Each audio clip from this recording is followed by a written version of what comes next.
రైతుల పేరుతో దీక్ష చేస్తున్న ఎంపీ బండి సంజయ్కి కౌంటర్ ఇచ్చారు మంత్రి పొన్నం ప్రభాకర్. రాష్ట్రాన్ని ఆదుకోవాలని బండి సంజయ్ కేంద్ర ప్రభుత్వం దగ్గర దీక్ష చేయాలని సూచించారు. 5 ఏళ్లలో ఏ రోజు ప్రజా సమస్యలు పట్టించుకోని బండి సంజయ్కి ఇప్పుడు రైతులు గుర్తొచ్చారా అని ప్రశ్నించారు. కేసీఆర్ రైతుల పొలాల దగ్గర పోయి రాజకీయం చేస్తున్నారని మండిపడ్డారు. ధర్నాలు, దీక్షల పేరుతో రాజకీయం చేయటం మానుకోవాలన్నారు. సిద్దిపేట జిల్లా హుస్నాబాద్లో సర్దార్ సర్వాయి పాపన్న 314వ వర్ధంతి సందర్భంగా ఆయన చిత్రపటానికి పూలమాల వేసి నివాళులర్పించారు మంత్రి పొన్నం.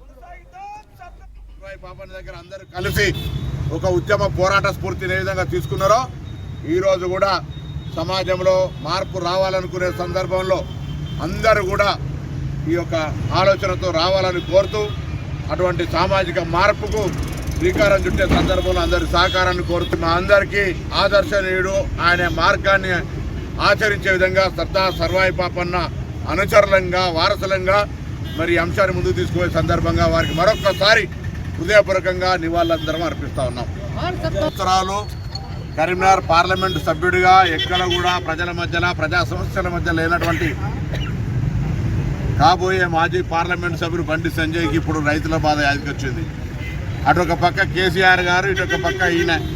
నేను అడుగుతున్నా, నిజంగా మీరు దీక్ష చేసే బదులు ఈ దీక్ష ఢిల్లీలో చేయమని చెప్తాను. నరేంద్ర మోడీ గారు ముందట కేంద్ర ప్రభుత్వం, రాష్ట్ర ప్రభుత్వం అభ్యర్థిస్తుంది మిమ్మల్ని.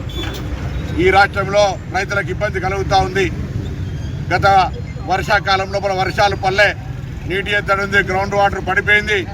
దాన్ని కూడా కాంగ్రెస్ కరువు తెచ్చిందనే విధంగా మాట్లాడే వ్యక్తులకు కనీస జ్ఞానం కలగాలని కోరుతూ ఈ యొక్క రైతులను ఆదుకోవడానికి కేంద్ర ప్రభుత్వం నుంచి సహకారం చేసే విధంగా బండి సంజయ్ దీక్ష అక్కడ చేయమని చెప్పి సందర్భంగా డిమాండ్ చేస్తూ ఉన్నా.